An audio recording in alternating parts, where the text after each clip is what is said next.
MG08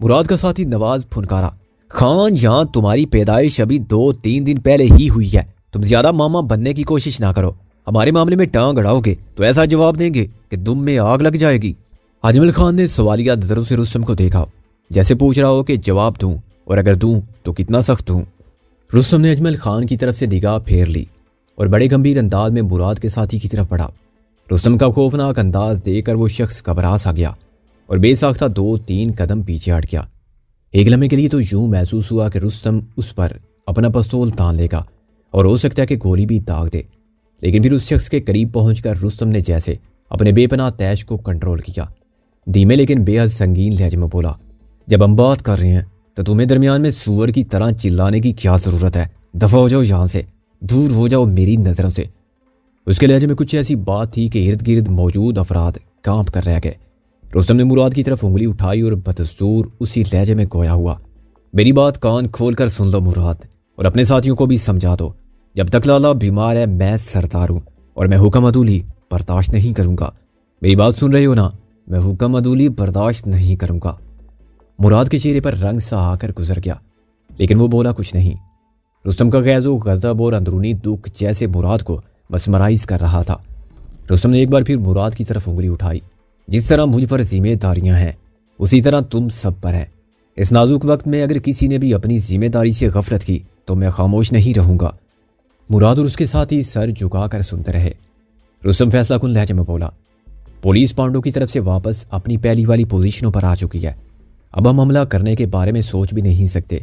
اپنی اپنی پوزیشنوں پر جاؤ اور پوری طرح چوکس ہو جاؤ۔ خاص طور پر مراد، تمہیں اور تمہارے ساتھیوں کو چوکس ہونے کی ضرورت ہے۔ تمہارے پاس بہترین ہتھیار ہے اور تمہیں جو پوزیشنیں دی گئی ہیں وہ بھی سب سے خاص ہیں۔ میں دیکھ رہا ہوں ان پوزیشنوں پر ہم وہ توجہ نہیں دے رہے جو ہمیں دینی چاہیے۔ اگر وہاں ہماری توجہ ہوتی تو شاید شریف کو خودکشی نہ کرنا پڑتی اور ہیرا اور باقی بھی گرفتار نہ ہوتے۔ بہرحال جو ہو گیا، اب مجھے اس طرف سے کوئی شکایت نہیں ہونی چاہیے۔ ان لمحوں میں رستم کا لہجہ واقعی ایک با اختیار سردار کا لہجہ تھا۔ کوئی اور موقع ہوتا تو مراد یہ لہجہ اور باتیں سن کر شاید خاموش نہ رہتا، لیکن اس وقت وہ خاموش کھڑا تھا۔ اس کا چہرہ بتا رہا تھا کہ وہ نہ صرف رستم کی باتیں سن رہا ہے بلکہ ان پر عمل کا بھی ارادہ رکھتا ہے۔ نادیہ والی قربانی نے رستم کو جیسے چند ہی گھنٹوں میں ایک بااثر سردار کی ساری توانائیاں بخش دی تھی۔ اس کے ساتھی تو پہلے بھی اپنی جانیں لڑانے کے لیے اس کے ایک اشارے کے منتظر تھے، اب دیگر افراد بھی اس کے حکم کو پوری اہمیت دے رہے تھے۔ وہ شعلہ جوالا نظر آ رہا تھا۔ شانی رکشے پر سوار ہو کر نہر تک پہنچی۔ اس کا سارا جسم خشک پتے کی طرح لرز رہا تھا۔ ریاضی ٹیلر کے خوف نے آسیب کی طرح اس کے اعصاب کو جکڑ رکھا تھا۔ جمشید کی خون چکا لاش اور تایا معصوم کی بے بسی کی تصویر گائے بگائے اس کے سینے میں نشتر چبو دیتی تھی۔ وہ بھی پل سے کچھ فاصلے پر تھی کہ اسے پولیس کی 2 جیپیں نظر آئیں، ساتھ میں سفید رنگ کی ایک پرائیویٹ ٹویوٹا گاڑی بھی تھی۔ ڈپٹی ریاض کی ہدایت کے مطابق شانی نے رکشہ کچھ فاصلے پر رکوا دیا۔ شانی کی رعایا دے کر نیچے اتری۔ ایک طرف سے 2 سفید پوش پولیس والے برآمد ہوئے۔ آ جاؤ میڈم، ایک لمبے تڑنگے شخص نے کہا اور شانی کو ساتھ لے کر جیپوں کی طرف آ گیا۔ اگلی جیپ کا رنگ دار ونڈو گلاس نیچے اترا تو ڈپٹی ریاض کی کرخ صورت شانی کو نظر آئی۔ اس کی آنکھیں نشے میں سرخ تھی اور سیاہ ہونٹوں میں سگریٹ دبا ہوا تھا۔ اندر آ جاؤ بی بی جان، وہ بڑے دلار سے بولا۔ تایا معصوم کہاں ہیں اور تم نے کیا کہنا ہے مجھ سے؟ اندر آؤ گی تو بتاؤں گا نا، یہاں سڑک پر کھڑے کھڑے تو ساری کتاب نہیں کھول سکتا۔ شانی چلنے میں ہچکچاتی رہی، پھر ادھ کھلے دروازے سے گزر کر جیپ کے اندر چلی گئی۔ جیپ میں الکول اور تمباکو کی بو تھی اور اس سے بھی زیادہ شدید بو شاید ڈپٹی ریاض کے گندے جسم اور بوجھل سانسوں کی تھی۔ وہ وردی میں تھا لیکن قمیض کو پتلون کے اندر نہیں ڈالا گیا تھا، ٹوپی بھی سر پر نہیں تھی۔ اس کی کانٹے دار شیو ہمیشہ کی طرح بڑی ہوئی تھی۔ ہاں، یہی وہ شخص تھا جس کے شر سے خلقت پناہ مانگتی تھی۔ اس نے شانی کو مخمور نظروں سے دیکھا اور بولا، مجھے پتا تھا کچے دھاگے سے بندی آئے گی سرکار میری۔ بیٹھ جاؤ جان بی بی، تسلی سے بیٹھ جاؤ میری بی بی جان۔ شانی ایک نشست پر بیٹھ گئی، وہ سرتاپا لرز رہی تھی۔